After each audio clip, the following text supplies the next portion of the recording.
Aleluya, bienvenidos hermanos esta mañana en el nombre del Señor, aquellos que nos ven en línea. También les damos la bienvenida esta hermosa mañana. Hemos cantado, ¿verdad? Qué hermoso es Dios, tan grande, tan noble, tan santo. Y esta mañana al venir ante la presencia del Señor para recibir de Él, vamos a recordar de que Él es ese Dios a quien alabamos y que está dispuesto a ministrarnos esta mañana. Señor, gracias por tu presencia. Gracias por la presencia que nos sana, la presencia que nos libera, la presencia que nos exalta, nos levanta para no vivir en la condición donde estábamos como esclavos del pecado. Pero ahora nos manda, Señor, a llevar tu reino, a extender el glorioso mensaje del reino de Dios. Pedimos, Señor, que en este tiempo de preparación para cada uno de nosotros, para salir esta semana, que seamos, Señor, y estemos atentos y alertas a lo que tú tienes para nosotros. Pedimos, Señor, que este momento sea algo que edifique a tu pueblo. Unge mis labios para hablar solo aquello que es tu palabra y edifica a tu pueblo. Te pido esto en el nombre de Jesús y a ti sea la gloria y la honra, Señor. Amén y amén.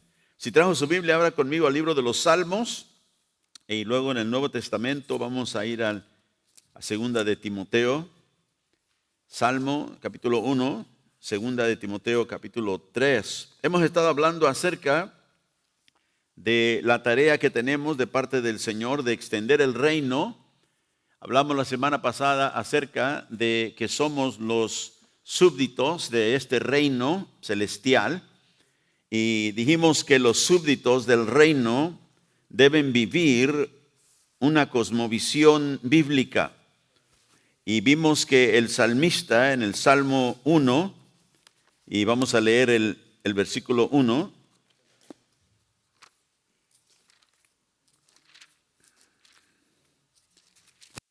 bienaventurado, dice David, el varón que no anduvo en consejo de malos, ni estuvo en camino de pecadores, ni en silla de escarnecedores se ha sentado. No caminamos como súbditos del reino, no vivimos conforme al consejo de los impíos. Y eso es algo tenemos que tener muy presente, que no hemos sido llamados sino a vivir por el consejo piadoso, ¿verdad? Nos hemos dado cuenta que el hombre, la mujer de Dios, ha adoptado una cosmovisión bíblica, una cosmovisión piadosa. Y dijimos que la palabra cosmovisión quiere decir cómo vemos el mundo, de qué lentes tenemos para ver el mundo. Todos tenemos una manera de ver el mundo, pero para el piadoso, para el Hijo de Dios, Dios tiene que ayudarnos a entender que debemos ver el mundo como Él lo ve, para que así nosotros podamos ser, como dice el versículo 3, ahí del Salmo 1, dice que el varón que no anduvo en el consejo de malos será como un árbol plantado junto a corrientes de agua. Seremos árboles que damos el fruto, dice, en su tiempo. Así que somos plantados como estos súbditos y damos en el tiempo, en la temporada que nos llega a todos nosotros, porque todos estamos a diferentes niveles de crecimiento. Pero entre más crezcamos en el Señor, más fruto debe de dar nuestra vida. Fruto en el carácter de Cristo, fruto en lo que Dios nos ha llamado a hacer. Yo no sé en qué temporada de la vida usted esté en este momento, pero debe de traer fruto para Cristo.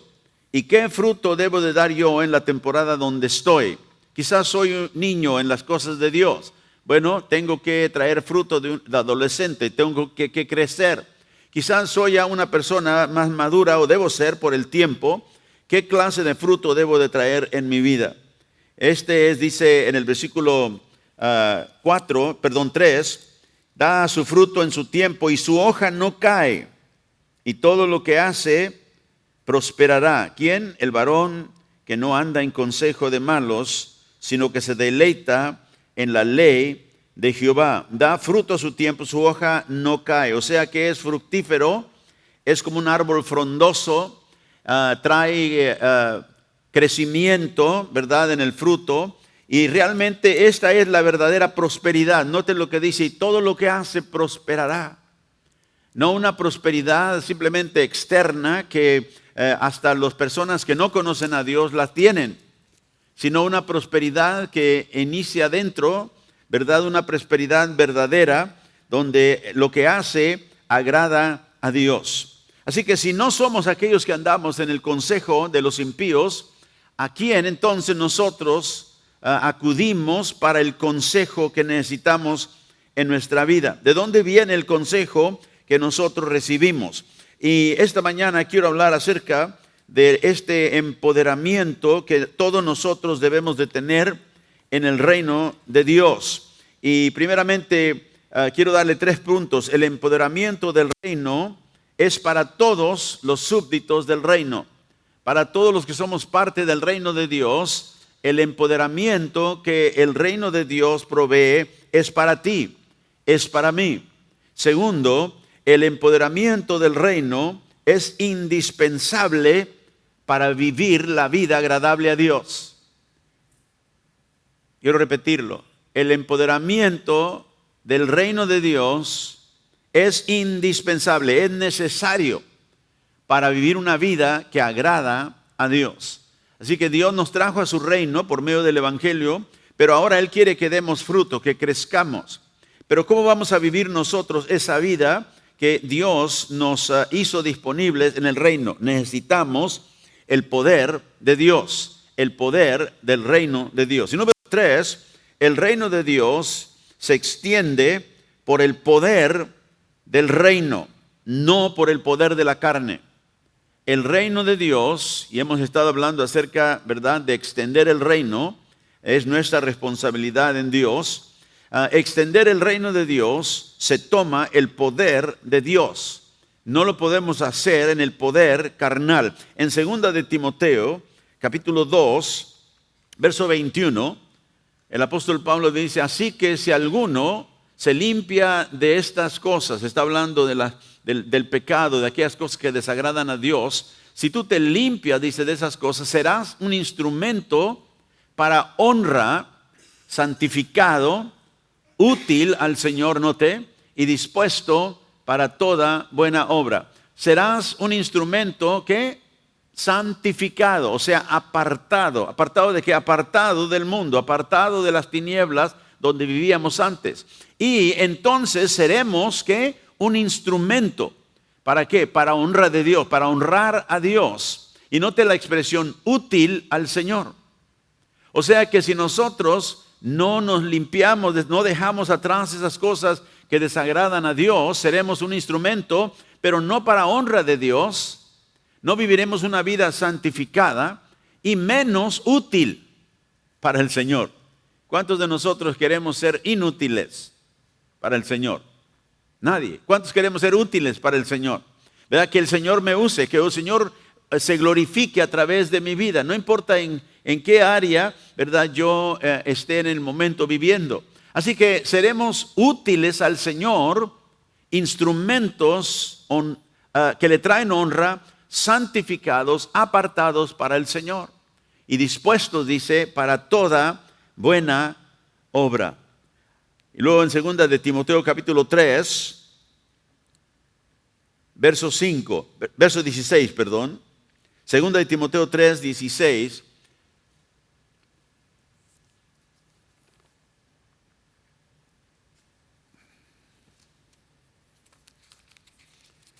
Toda la escritura, dice, es inspirada por Dios y útil para enseñar, para redarguir, para corregir, para instruir en justicia, a fin, dice, de que el hombre de Dios sea perfecto, enteramente preparado para toda buena obra.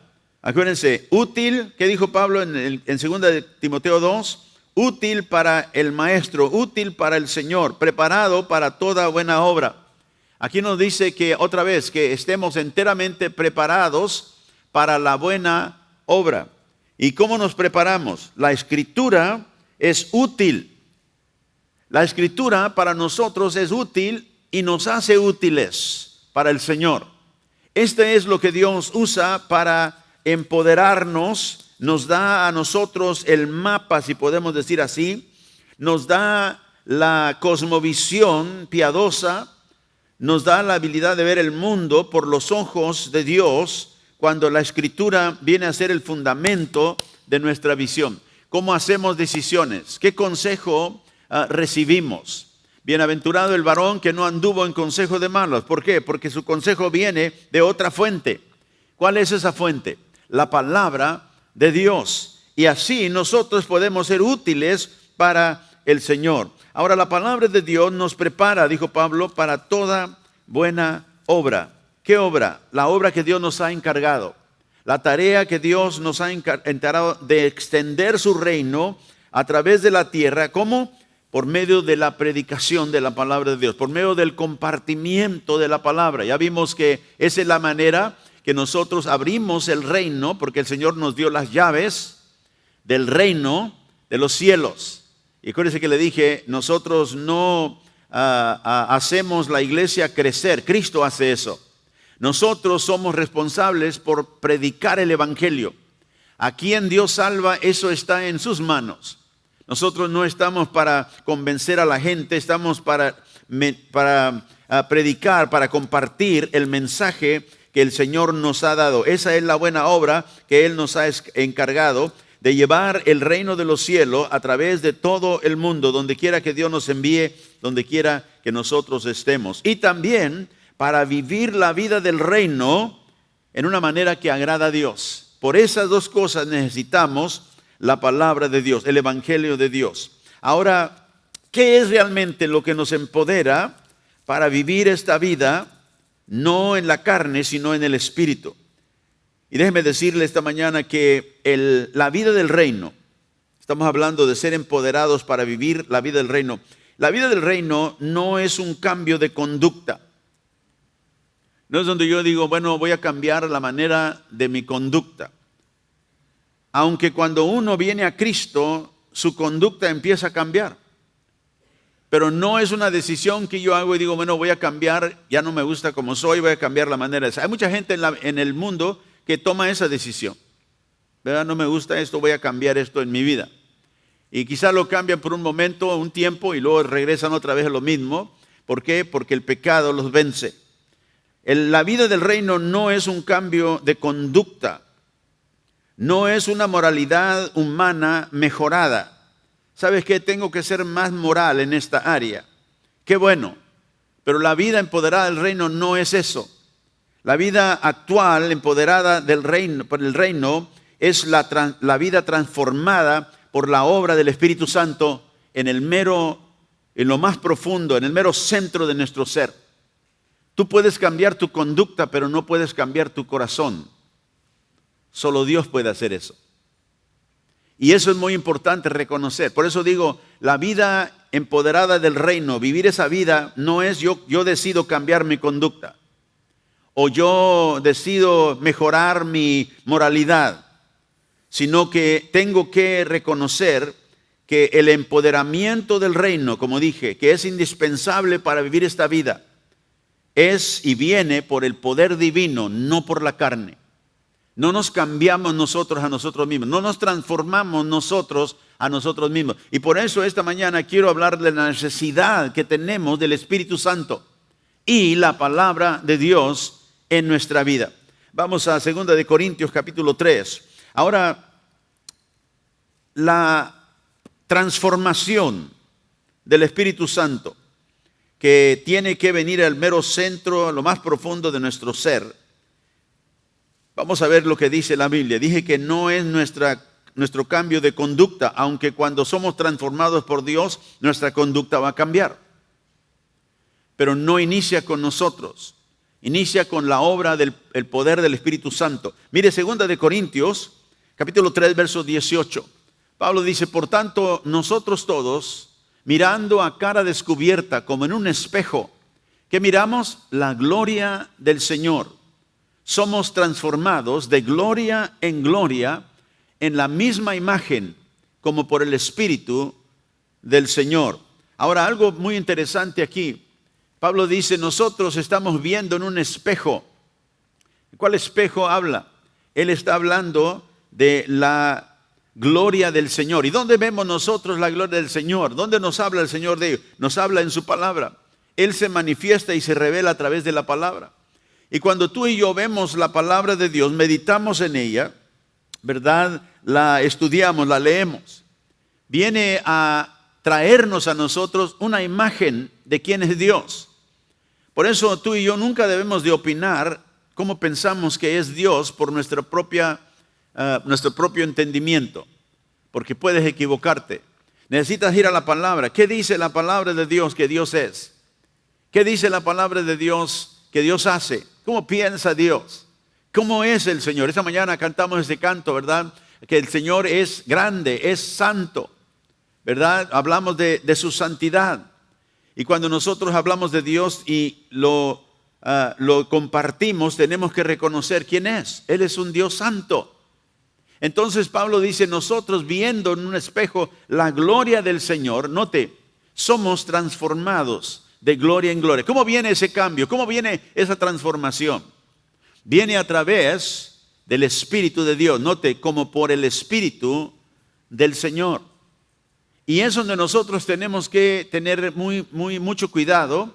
Como digo, que no digo, bueno, ¿sabes qué? No me gusta eso y creo que al Señor no le voy a cambiar mi conducta.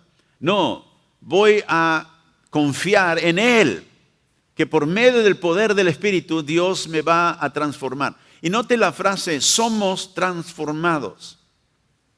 Aquí en el lenguaje donde fue escrito esta palabra, Pablo usa la palabra transformado, transformación, 2 veces en sus epístolas nada más, en el Nuevo Testamento. Y las 2 son verbos pasivos. ¿Qué es un verbo pasivo?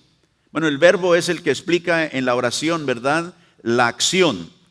Pero en el verbo pasivo, la acción no es la acción del sujeto, de la persona que está haciendo o de la que se escribe la acción. No nos transformamos, somos transformados.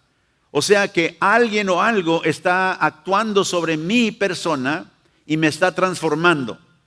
¿Ves? Si fuera activo sería yo estoy transformándome. Pero dice somos transformados. ¿Cuándo? Cuando nosotros venimos, ¿verdad?, a ver en el espejo. Cuando nosotros, ¿verdad?, ponemos nuestra atención en quién es Dios y nosotros le creemos a Él. En Romanos 12, verso 2, es el segundo lugar donde se encuentra esta palabra.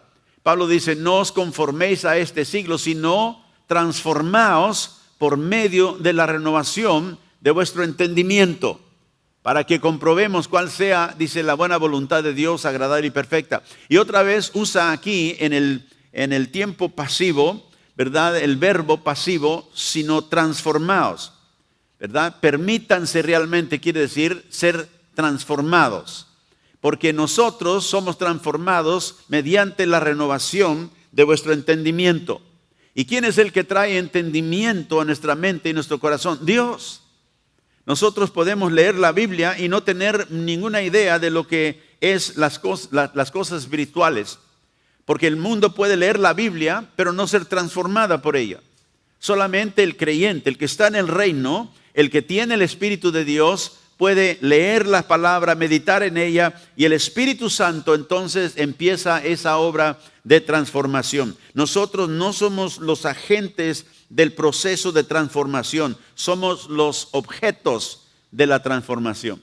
La transformación viene a nosotros, la transformación es efectuada sobre nosotros. ¿Quién es el agente de la transformación? El Espíritu Santo. Leímos ahí en 2 de Corintios 3:18, como por el Espíritu del Señor. Ahora, eso no quiere decir que nosotros somos enteramente pasivos en el proceso de la transformación. Y vamos a hablar de eso después, pero esta mañana quiero enfocar acerca del papel, la obra del Espíritu Santo en nuestra vida. Porque la vida cristiana, hermanos, no es una vida simplemente religiosa comparada a otros que no son religiosos. La vida cristiana, el empoderamiento en el reino viene a través de la obra del Espíritu Santo. Y esta mañana quiero que nosotros estemos, ¿verdad?, atentos a qué importante es esta obra del Espíritu Santo. Ahora, ¿por qué debo de depender en el poder de Dios para la habilidad de vivir la vida que agrada a Dios? Porque nosotros muchas veces nos inclinamos naturalmente a depender, ¿verdad?, en nuestro propio rendimiento, día tras día, en nuestra relación con Dios. Pensamos que nosotros somos los que debemos hacer esto. Y esa inclinación nos lleva a ejercitar una fuerza de voluntad. Creemos que si tenemos más fuerza de voluntad, va a venir ese cambio. Y como dije, no es el cambio de conducta que nosotros iniciamos, que es la vida que agrada a Dios. Porque eso viene otra vez a traernos a una inclinación a depender de nosotros mismos. No es una actitud de que, ¿sabes qué?, me voy a esforzar más para efectuar un cambio en mi carácter. Muchos cristianos han tratado eso y han realizado de que la única cosa que rinde eso es el fracaso. Y luego se desaniman porque dicen, no puedo vivir esta vida que Dios me está llamando a vivir. Claro que no, porque no se vive a través del poder de la carne. Tenemos que humillarnos y reconocer, Dios nos ha dado un poder para poder transformarnos y cambiarnos. ¿Y quién es? El Espíritu Santo. Diga conmigo, el Espíritu Santo. Dígalo a voz alta, el Espíritu Santo. Ve, porque muchos cristianos tienen esta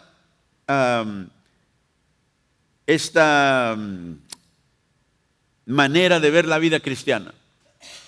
Bueno, Dios me dio la palabra, Dios quiere que yo lea la palabra y que haga lo que me dice, y simplemente cuando leo la Biblia y sé lo que Dios dice, entonces lo voy a hacer. Pero sabe usted, cualquiera puede leer la Biblia y seguir una instrucción y luego tratar de hacerlo. Pero a veces al hacer eso nosotros descuidamos la obra del Espíritu Santo.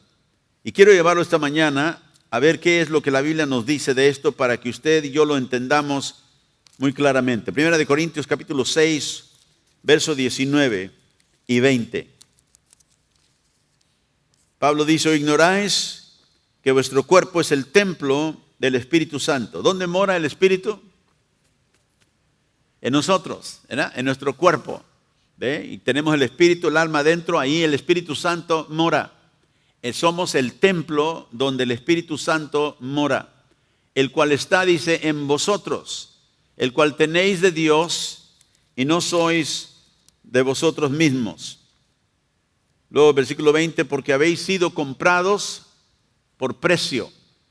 Acuérdense cuando hablamos acerca de que somos esclavos del Señor, estábamos esclavos al pecado, pero ahora somos esclavos de Dios, esclavos de justicia. ¿Por qué? Porque Él nos compró. Nosotros le pertenecemos a Él porque nos compró con sangre. Dice, por tanto, glorificad pues a Dios en vuestro cuerpo y en vuestro espíritu, los cuales son de Dios. Lo que tengo es de Dios. Y Él ha puesto su espíritu dentro de mí. ¿Para qué? Para que yo pueda vivir la vida empoderada que el reino de Dios me llama a vivir. No debemos, una vez más, de descuidar esta obra del Espíritu Santo. Note que dice que el Espíritu Santo está en nosotros. ¿Y quién es el Espíritu Santo? Es Dios. Así que tenemos una persona divina morando dentro de nosotros. Y dice, pastor, esto es nada más, ya que el Espíritu Santo ha venido en la iglesia, es algo que solamente en el Nuevo Testamento encontramos. No, en el Antiguo Testamento vemos la obra del Espíritu Santo también. En Salmo capítulo 40, en Salmo 40, vamos a ir al versículo 8. Quiero leer varias escrituras, sígalo conmigo. Isaías 40, Salmo 40, verso 8. David dice, el hacer tu voluntad, Dios mío, me ha agradado. A tu ley, y tu ley está en medio de mi corazón. Ahora David está proclamando que él se agrada en hacer la voluntad de Dios. ¿Qué pecador se agrada en hacer la voluntad de Dios? No, cuando estábamos en pecado no nos importaba lo que Dios pensaba. Así que vemos aquí un hombre que tiene el Espíritu de Dios sobre él como rey, que era del pueblo, y dice, me agrada hacer que tu voluntad. Y luego en el capítulo 119, el verso 15 y 16, Salmo 119, 15 y 16, dice David, en tus mandamientos meditaré, consideraré tus caminos, me regocijaré en tus estatutos, no me olvidaré de tus palabras. Ve, esa es una actitud del corazón de David que él expresa a Dios, me regocijo en tus estatutos, ¿verdad? Me da alegría tu palabra. Y luego en el verso 47 de ese mismo capítulo, el capítulo 119, versículo 47, y me regocijaré en tus mandamientos, los cuales he amado. ¿Tiene usted esa actitud en su propia vida de que ama la palabra de Dios? Bienaventurado el varón que no anda en consejo de malos, sino que su delicia está en la ley de Jehová.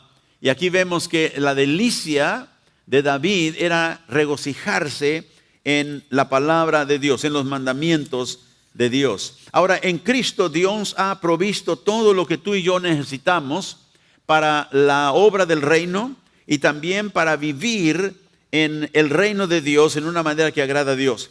En 2 de Corintios, ahí en el Nuevo Testamento, en el capítulo 12, verso 9, Pablo habla acerca del poder de Cristo. Note, el Señor le dijo cuando él estaba orando a Dios, Señor, quita este aguijón, ¿verdad?, de mí.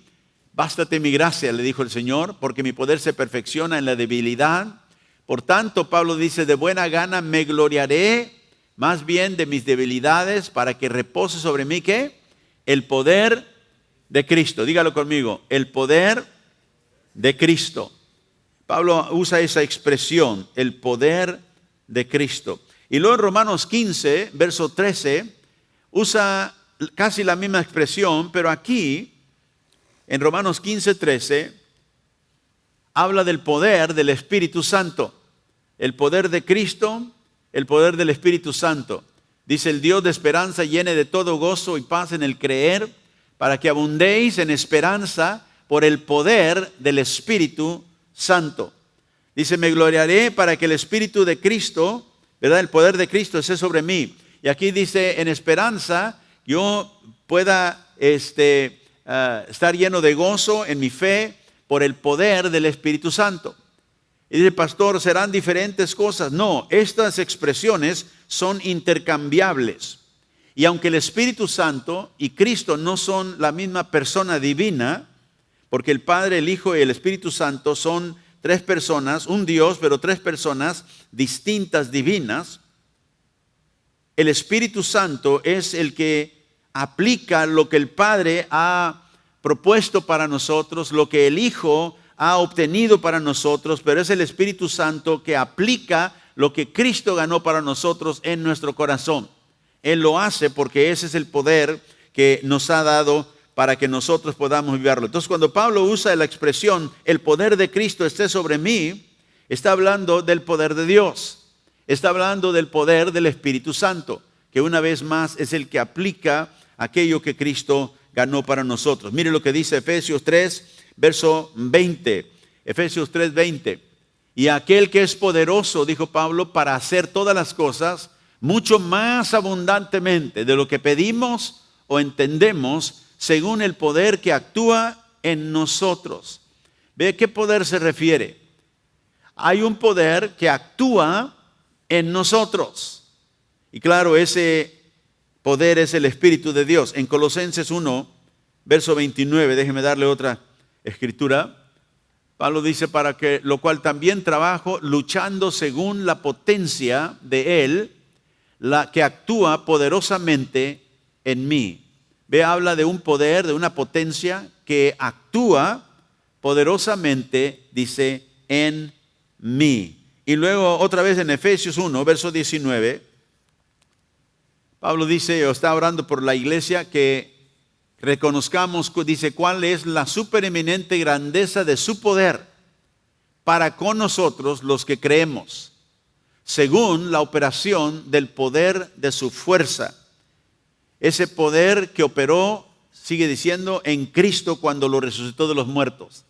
Ese es el poder del Espíritu Santo que Dios nos ha dado para empoderar nuestra vida, para transformar nuestra vida, para cambiarnos, para dar fruto, para que haya un crecimiento, para que podamos extender el reino de Dios a donde Dios nos ha enviado. Sabe que ese reino, en Lucas 17, verso 20 y 21, el Señor dijo algo interesante, dijo del reino. Cuando le preguntaron, ¿cuándo vendrá el reino de Dios?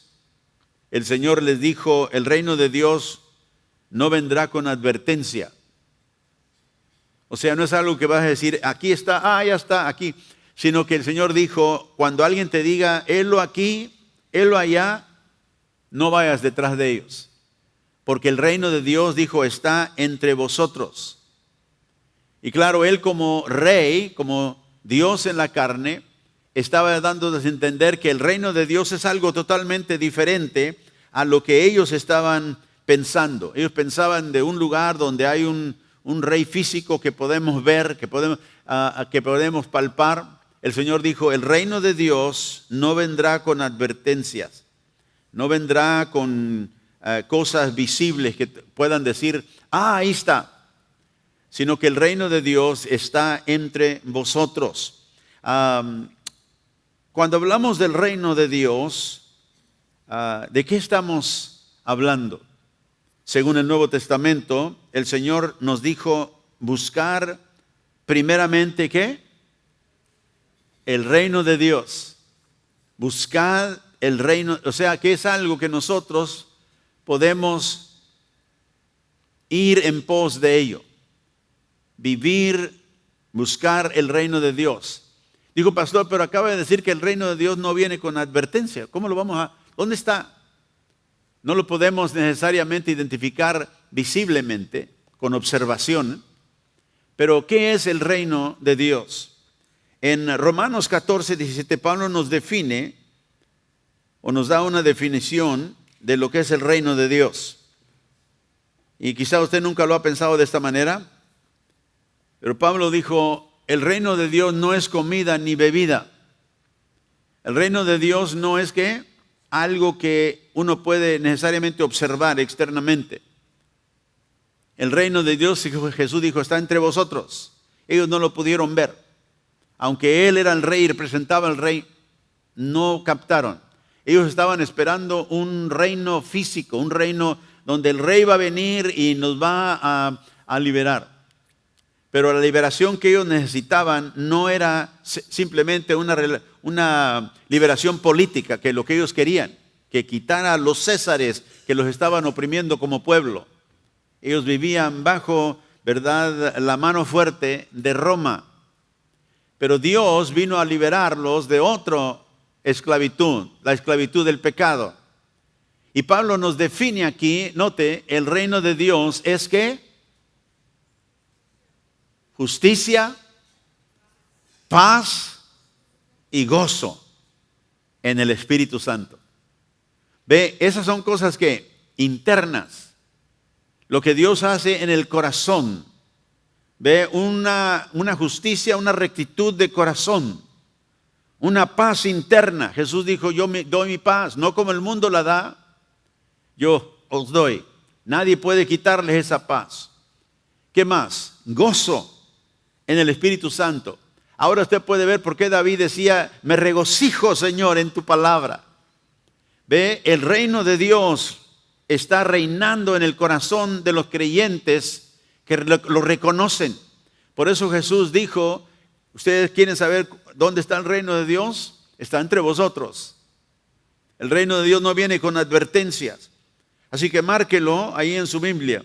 El reino de Dios se define por la justicia, la paz y el gozo que el Espíritu Santo trae.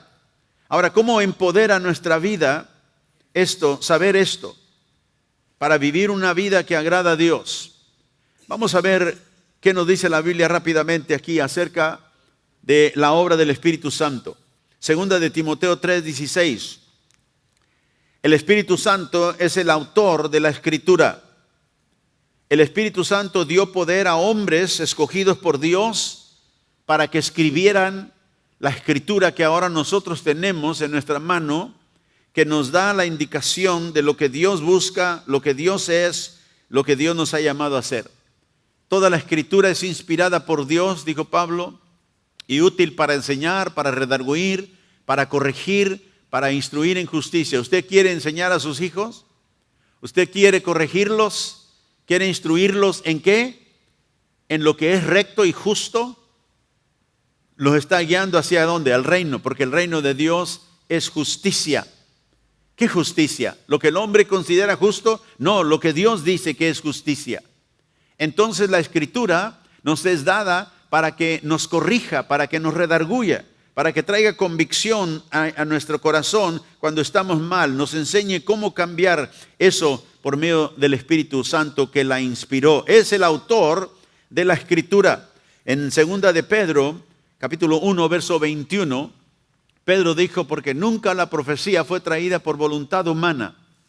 Y eso quiere decir que el hombre no inició lo que escribió en la unción que Dios le dio a estos hombres para escribir, sino que dice, santos hombres de Dios hablaron siendo inspirados, ¿por quién? ¿Por quién? Por el Espíritu Santo. Otra vez más, vemos la obra divina, ve que la escritura fue inspirada por el Espíritu de Dios. La palabra espíritu en el griego como en el hebreo habla de aliento, es como el viento. Por eso cuando dice la Biblia, Dios sopló en el hombre y vivió de su espíritu. Él dio al hombre y el hombre vino a vivir. Así que el Espíritu es el autor de la Escritura. El Espíritu Santo es el que nos enseña y nos hace entender lo que Dios nos ha enviado en su palabra. El entendimiento, afecta al entendimiento, pero también nos ayuda a aplicar la Escritura en nuestra vida para que la transformación venga. Así que el Espíritu Santo es el autor de la Escritura. El agente del nuevo nacimiento es el Espíritu Santo. Vamos a ver esto en Juan capítulo 3, versos 5 al 8. Nicodemo viene a hablar con Jesús y Jesús le responde, de cierto te digo, que el que no naciere de agua y del Espíritu no puede entrar en el reino de Dios. Ahora escúcheme, ¿qué es el reino de Dios? Dice Pablo, justicia, paz y gozo en el Espíritu Santo. El hombre carnal, natural, muerto en pecado, no puede vivir una vida de justicia delante de Dios, ¿verdad? No tiene paz. La Biblia dice no hay paz en su camino. ¿Por qué? Porque anda en pecado. Justicia, paz y gozo. No conoce el gozo de Dios. No importa qué esté viviendo y qué esté sucediendo. No lo entiende. ¿Por qué? Porque no está en el reino. ¿Qué necesita para entrar al reino? Necesita un nuevo nacimiento. Necesita nacer de nuevo. ¿Verdad? El Señor le dice, el que no naciere de agua y del Espíritu. ¿Quién es el que trae el nuevo nacimiento? El Espíritu Santo. Y solamente ese nuevo nacimiento nos da entrada al reino de los cielos. ¿Por qué? Porque estábamos muertos. Pero el Espíritu nos da vida. El Espíritu a través de el nuevo nacimiento, ¿verdad? Nos da una habilidad de poder ver lo que no veíamos antes. El reino de Dios. ¿Quién es el que obra justicia en mi vida? ¿Quién es el que me da paz? ¿Quién es el que trae gozo a mi corazón? Es el Señor. ¿Ve? El reino de Dios lo conocemos porque estamos en Él. Esta obra que el Espíritu Santo, los teólogos nos dicen, le llaman monergística. Monergística. A la palabra mono quiere decir uno. Somos monoteístas porque creemos en un Dios. Pero la frase monergística, la obra monergística de Dios, quiere decir que Dios solo hace la obra. Él no necesita al hombre para hacer la obra que es el nuevo nacimiento. ¿Qué contribuye usted al nuevo nacimiento? Nada. Dios lo hace. es una obra de gracia y es una obra de misericordia. Viene a través de oír la palabra de Dios y responder a Él. Pero usted no puede responder a Dios simplemente porque usted decide, porque está muerto en pecado. El muerto no puede hacer nada. Le estaba diciendo a una persona el otro día, cuando Jesús levantó a Lázaro de los muertos, ¿cuál fue la contribución de Lázaro en su resurrección? ¿Alguien sabe? O sea, Dios, por el poder de Dios, levantó a Lázaro de los muertos, pero ¿qué parte contribuyó? A ver. Si usted está muerto, está muerto. Si usted pudiera hacer algo y contribuir algo, lo haría, ¿no? Sí, pero no puede porque está muerto. ¿Qué contribución puede hacer una persona que está muerta espiritualmente? Nada. Por eso se nos dice que la obra de salvación, la obra del nuevo nacimiento, viene enteramente de Dios. Completamente. Es una obra monergística. La palabra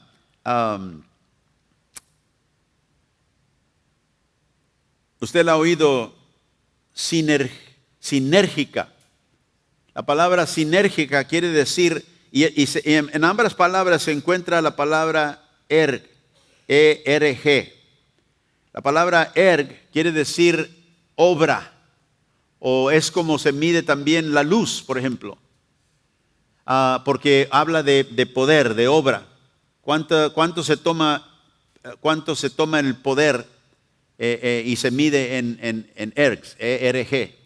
Y la palabra aquí se usa sinergística, monergística, otra vez, sinergística. La palabra sin en el griego habla de una cooperación entre dos o más personas o dos o más cosas. Entonces, cuando decimos que es una obra sinérgica, es una obra donde se usaron varias personas para traer a cabo un resultado.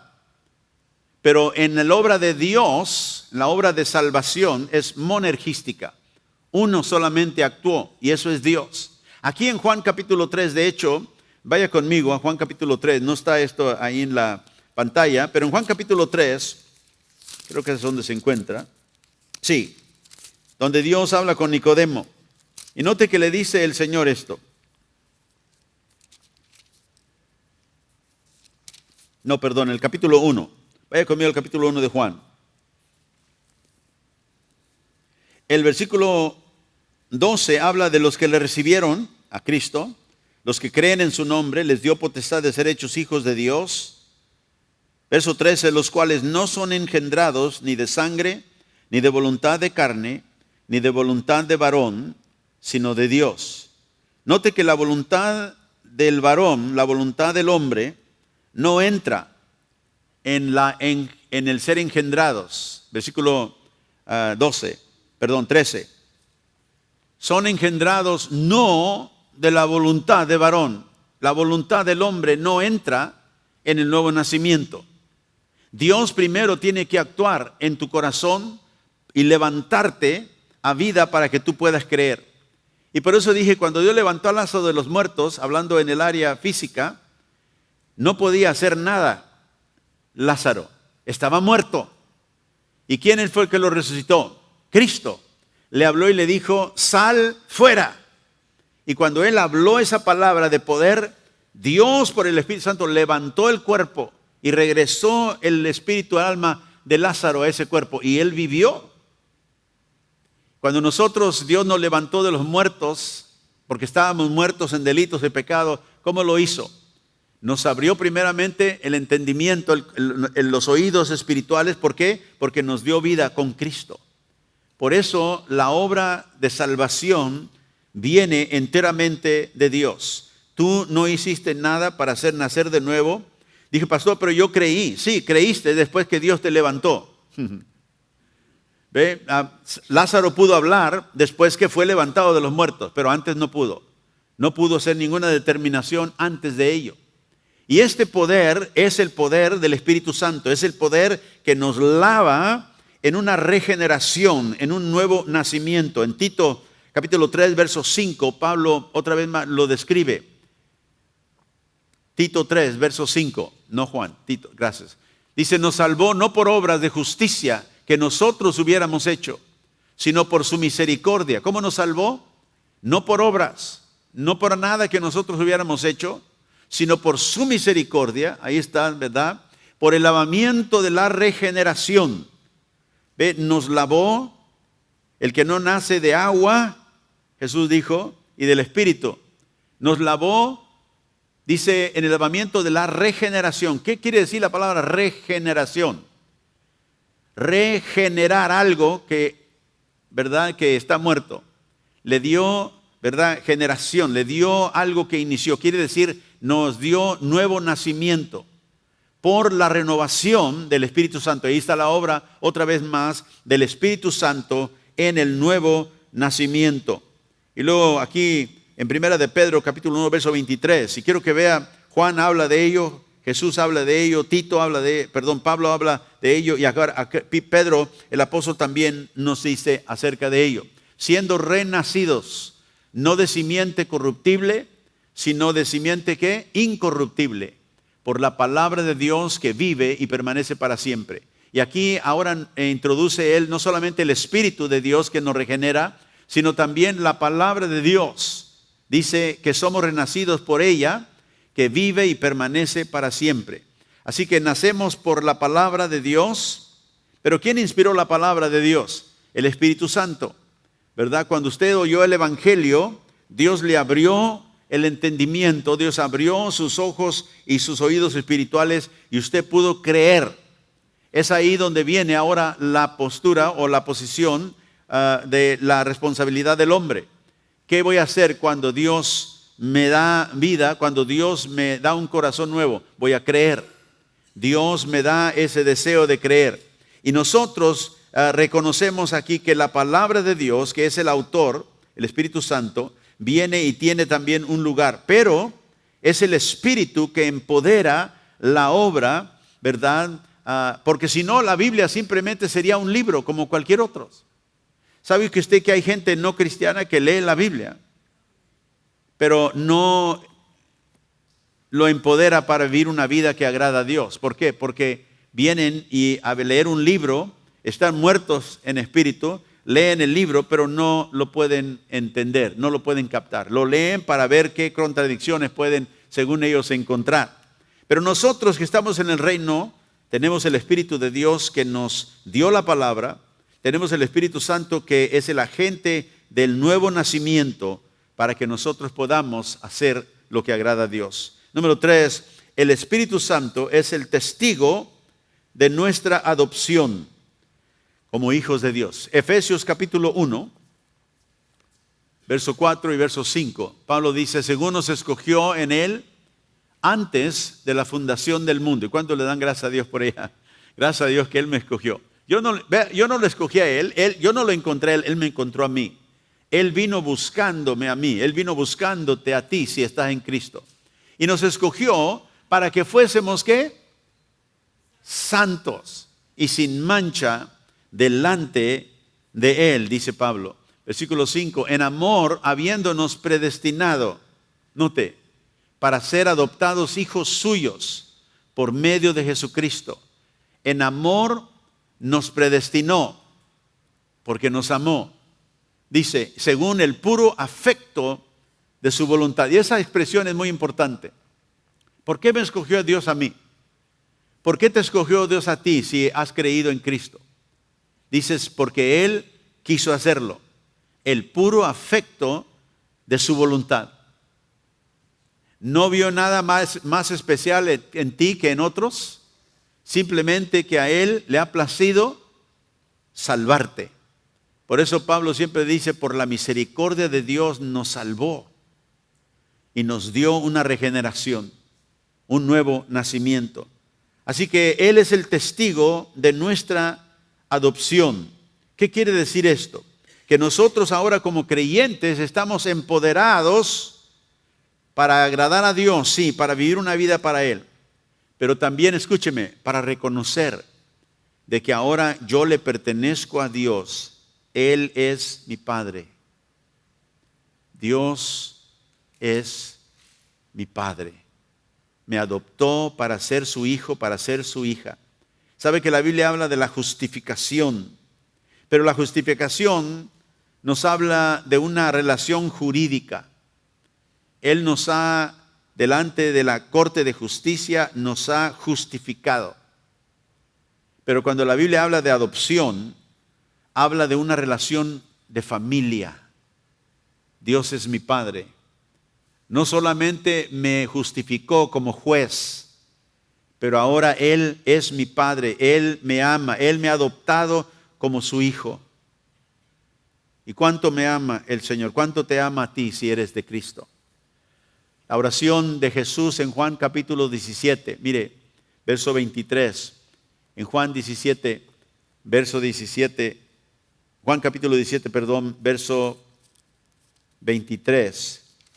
El Señor en su oración dice: Señor, yo en ellos, hablando de sus discípulos, y tú en mí, para que sean perfectos en unidad, para que el mundo conozca que tú me enviaste y que los has amado a ellos, como también a mí me has amado.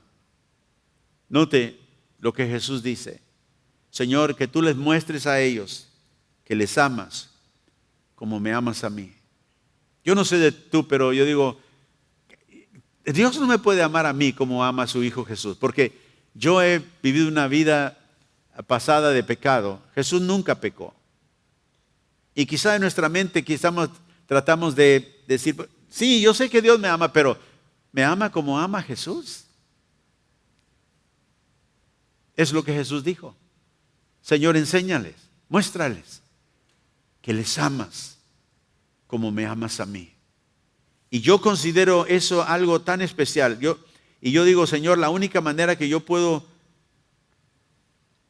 abrazar esa verdad es porque el Espíritu Santo en mi corazón me da testimonio de que yo soy tu hijo y que me amas no por mi comportamiento o falta de comportamiento.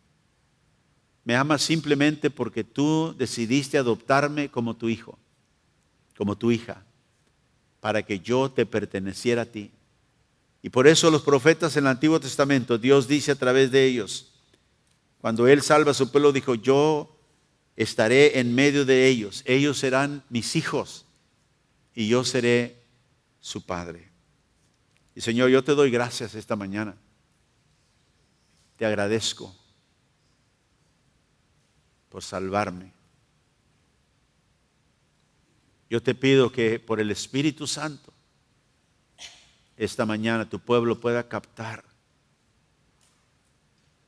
no una relación simplemente jurídica donde tú nos has limpiado nuestro récord de pecado, no solamente donde nos has justificado por nuestro comportamiento pasado, sino que ahora, irrespectivamente de ello, tú nos llamas tus hijos. Nos has adoptado. El Espíritu Santo da testimonio a nuestro espíritu de que somos tus hijos. Te doy gracias, Señor, que a pesar de nuestra batalla continua con la pecaminosidad, que todavía, Señor, a veces peleamos en contra, el Espíritu Santo nos asegura que somos tuyos. Y ahora, Señor, podemos decir: Abba, Padre. Aleluya. Aquí en Romanos 8:15, el apóstol Pablo escribe en Romanos 8, verso 15: no habéis recibido el espíritu de esclavitud para estar otra vez en temor, sino que habéis recibido el espíritu de adopción. ¿Ve? El Espíritu Santo es el espíritu de adopción, el que da testimonio de que Dios me ha adoptado. Y por medio de ese espíritu que mora dentro de mí, ¿qué dice? Yo puedo clamar: Abba, Padre. esa palabra Abba. Es una palabra muy interesante y es una palabra de intimidad al Padre. Y quizá pudiéramos decir nosotros, usar la expresión querido Padre. No nada más Padre, así como seco, sino querido Padre, al Padre a quien yo reverencio. Es una palabra íntima y creo que debemos aprender a utilizarla a enfocarnos en esta expresión cuando oramos, cuando hablamos con Dios. No nada más decirle Padre, sino querido Padre. Y usar esa expresión para expresar una intimidad con el Dios que nos ama. Y si tú estás aquí esta mañana y eres de Cristo, y quizás dice, pastor, yo no tuve un padre que supo ser padre, no me supo amar como padre. Pero aquí tienes un padre ahora, que es un padre querido, que debes de reverenciar porque Él te ama en una manera íntima. Que le digas, querido Padre, cuando oras, querido Padre. El Señor tenía esa relación de intimidad con el Padre. Ahora, ¿quién más el Espíritu Santo hace? También es el agente de nuestra santificación. Nos empodera para vivir una vida santificada a Dios. Segunda de Tesalonicenses 2, 13 y 14. Pablo escribe, pero nosotros debemos dar siempre gracias a Dios respecto a vosotros, hermanos amados por el Señor, de que Dios os haya escogido desde el principio para salvación. ¿Cómo nos escogió Dios? Mediante la santificación por el Espíritu y la fe en la verdad. Note la expresión, mediante, ¿qué? Mediante la santificación. ¿Quién la trae? El Espíritu Santo. Y sigue diciendo ahí en el verso 14, a lo cual os llamó mediante nuestro evangelio para alcanzar la gloria de nuestro Señor Jesucristo. ¿Por qué te hizo Dios hijo o hija?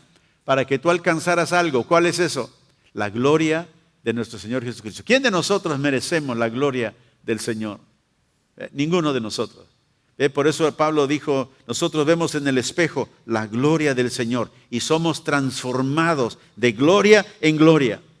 Y esa es la gloria que nosotros hemos heredado, no porque la merecemos, sino porque Él nos ha hecho sus hijos. Y el agente de la santificación que está obrando en nosotros es el Espíritu Santo. En 1 de Pedro 1, verso 1 y 2, Pedro nos dice algo interesante aquí que tenemos también que recibir esta mañana. 1 Pedro 1:1, Pedro dice, apóstol de Jesucristo, a los expatriados de la dispersión en Ponto, Galacia, Capadocia, Asia y Bitinia. Y les dice, elegidos según la presciencia de Dios, Padre, en santificación del Espíritu. Otra vez, la santificación. El Espíritu Santo nos viene a vivir en nosotros y nos separa. Eso es lo que la palabra santificar quiere decir, separar para un uso exclusivo, un uso especial. Pero note para qué nos santifica, para qué nos aparta, para obedecer y ser rociados con la sangre de Jesucristo. ¿Para qué nos escogió el Señor? ¿Para qué nos santifica el Espíritu? Para obedecer. Ese es el fin para el cual Dios nos llamó, para que viviésemos según su voluntad y nosotros le obedezcamos. Y por eso es que nosotros como creyentes se nos llama santos en la Biblia. A veces no pienso muy santamente, pastor, a veces no actúo muy santamente. Sí, yo sé, todos lidiamos con eso, pero tenemos que reconocer, eso es lo que Dios nos llamó. Nos apartó del mundo, nos llamó santos. Ahora, hemos sido llamados entonces para la búsqueda de la santidad, para ser más como Cristo, para asemejarnos más a Él cada día. Yo no sé si tú te has propuesto ir en esa jornada, pero lo debes hacer si eres hijo de Dios. Señor, yo quiero ser más como tú. Yo quiero, Señor, ayúdame para percibir que esta es tu voluntad, mi santificación. ¿Y cómo lo voy a lograr? Dependiendo de la obra del Espíritu Santo. No lo voy a lograr una vez más haciendo simplemente una decisión que voy a cambiar mi comportamiento. Ya lo has tratado de hacer, quizá muchas veces. Pero digo, Señor, el Espíritu Santo es lo que yo necesito y depender en Él para esa transformación. Hebreos capítulo 13, rápidamente ya para dos escrituras más y voy a terminar. En Hebreos 13, verso 20 y 21. Y el Dios de paz, dice el escritor, que resucitó de los muertos a nuestro Señor Jesucristo, el gran pastor de las ovejas, por la sangre del pacto eterno. ¿Quién? El Dios de paz. Dice, os haga aptos en toda buena obra, para que hagáis su voluntad. ¿Qué quiere decir nos haga aptos? Nos dé la habilidad. Acuérdense que le dije, el empoderamiento viene no externo, viene interno, viene del Espíritu Santo que mora en nosotros. Y el escritor dice, yo oro para que Dios los haga aptos, este Dios de paz, les dé la habilidad. ¿De qué? Que en toda buena obra hagan su voluntad. ¿Querrá Dios que hagamos su voluntad? Claro que sí. Pero Él no nos deja solos para hacerla. Él nos hace aptos para hacerla. Por eso la confianza, la dependencia del Espíritu Santo es primordial en la vida de un creyente. Tú te entregas a la obra del Espíritu Santo, tú le dices al Señor, ayúdame, Señor, para hacer tu voluntad. Dependo de ti. Si tú no me ayudas, yo fracasaré. Dice, para que tú hagas en toda buena obra, haga su voluntad, haciendo Él en vosotros. ¿Quién lo hace?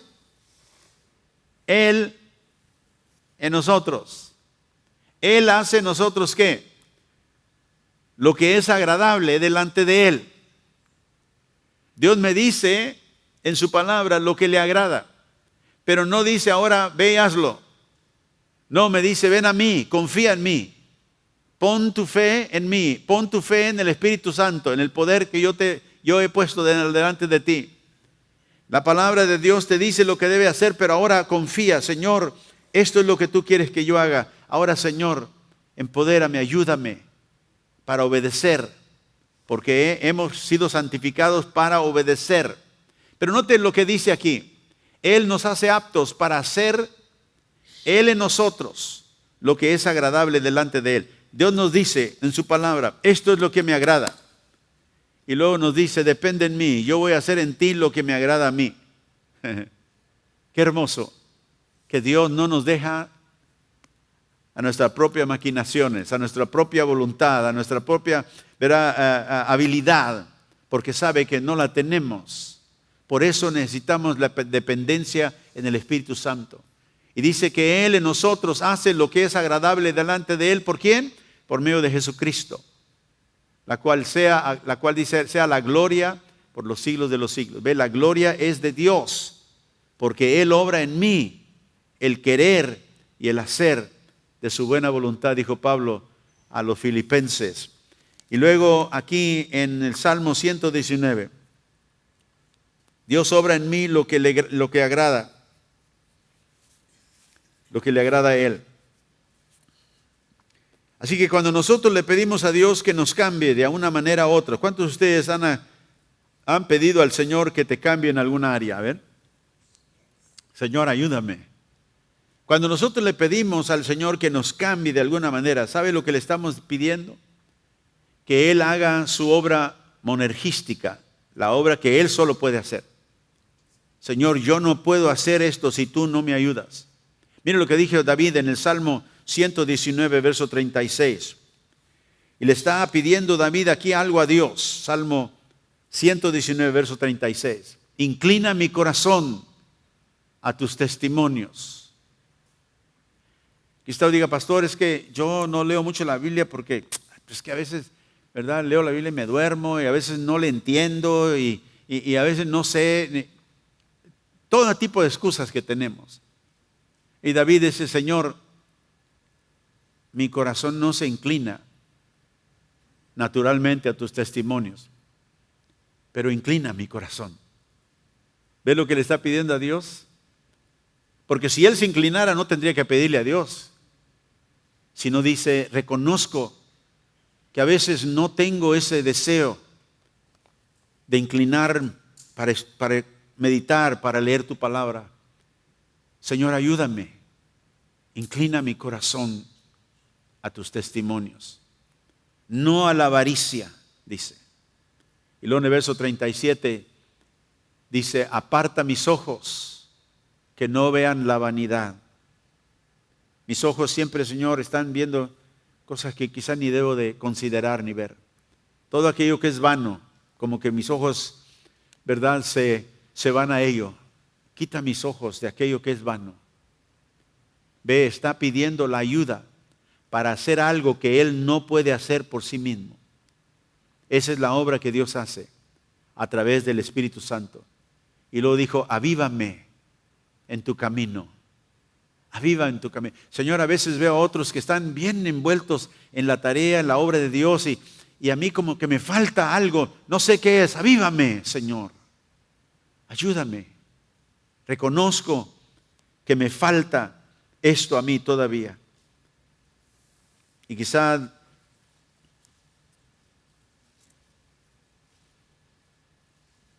tú puedas llegar a conocer esta mañana, como todos tenemos que algún día llegar a ello. Yo puedo cambiar mi comportamiento, como les dije anteriormente, pero yo no puedo cambiar mi corazón. Puedo decir, sí, Señor, no leo la Biblia, pero ¿sabes qué? Voy a proponerme y por fuerza de voluntad la voy a leer. Y sí, lo harás por una semana y después, otra vez ya no sé. ¿Qué pasó? ¿Empezaste a leer la Biblia? Sí, una semana lo hice, pero ya después ya no sé qué me pasó. Pero cuando vienes a Dios y le dices, Señor, haz en mí lo que yo no puedo hacer. No se trata de cambiar mi comportamiento, se trata de obedecerte a ti. Ayúdame, cambia mi corazón, afecta mi interior, que es donde el Espíritu Santo ha venido, ¿ve?, para hacer en nosotros lo que le agrada a Dios. Y es ahí donde yo reconozco, no es lo que yo me he propuesto, sino es lo que Dios ha venido a hacer en mi vida. ¿Qué cambios necesitas tú en tu vida? ¿Cuál es el desafío quizá mayor en tu corazón que necesitas la ayuda de Dios? Y quizá que digas, Señor, he tratado yo por mí, pero no lo he logrado.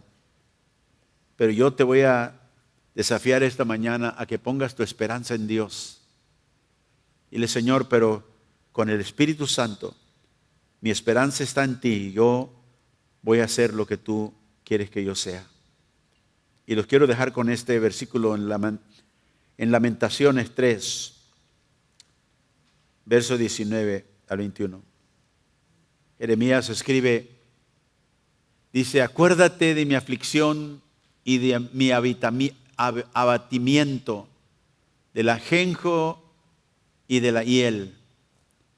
Acuérdate, Señor, lo tendré aún en memoria, porque mi alma está abatida dentro de mí. ¿Nunca ha estado usted ahí donde hay una inseguridad, hay un abatimiento en tu corazón?